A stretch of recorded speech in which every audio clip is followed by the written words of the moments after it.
ഞാൻ ഇത്തിരി പ്രൈവറ്റ് ആയിട്ടുള്ള ഒരാളാണ്. പിന്നെ സോഷ്യൽ മീഡിയയിൽ നമ്മൾ വരുമ്പോൾ എൻ്റെ ഒരു കാഴ്ചപ്പാടാണ്, ശരിയാണോ തെറ്റാണോ എന്ന് എനിക്കല്ല. നിങ്ങൾ പറയും, എൻ്റെ വെൽ വിഷേഴ്സ് കുറേ ആൾക്കാർ ഒത്തിരി പേര് ചെയ്യണം, ഒരു സെൽഫ് മാർക്കറ്റിംഗ് ആണല്ലോ, marketing is important tool. So എൻ്റെ പോയിന്റ് ഓഫ് വ്യൂ, നമ്മളെപ്പറ്റി കുറേ അറിഞ്ഞാലും ആ കാണുന്ന ക്യാരക്ടറോട് നമ്മൾ നീതി പുലർത്തണമെങ്കിൽ എൻ്റെ പേഴ്സണൽ ലൈഫ് ഒത്തിരി, ഞാൻ എവിടുന്ന്, ആരാണ്, എന്താണ്, എന്തൊക്കെയാണ് എൻ്റെ ഇഷ്ടങ്ങൾ ഇൻ പേഴ്സൺ അറിയാതിരിക്കുന്നതാണെന്ന് തോന്നുന്നു കുറേയും കൂടി നിങ്ങളെ കൺവിൻസ് ചെയ്യാൻ എളുപ്പം as A actor on screen.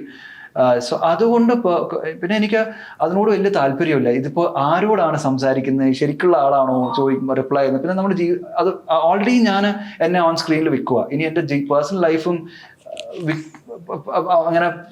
അങ്ങനെ ചെയ്യണോ എന്നുള്ളൊരു കൺഫ്യൂസ് സ്റ്റേറ്റ് ഓഫ് മൈൻഡ് ആയിരിക്കും.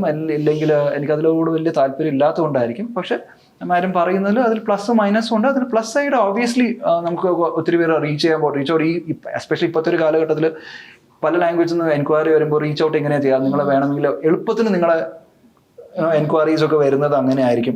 പിന്നെ നമ്മുടെ പടങ്ങൾ എന്തൊക്കെയാണ്, ഏതൊക്കെയാണ് നമ്മൾ ചെയ്യുന്നത് അപ്ഡേറ്റ് ചെയ്യാൻ പറ്റുന്ന ഒരു so I M in A confuse state of mind. ഇത്രയും ഞാൻ റെസിസ്റ്റ് ചെയ്തു, അത് വേണ്ടാന്ന് വിചാരിച്ചിട്ട്. ഇനി എനിക്കറിയില്ല, എൻ്റെ പേഴ്സണൽ വ്യൂ അതാണ്.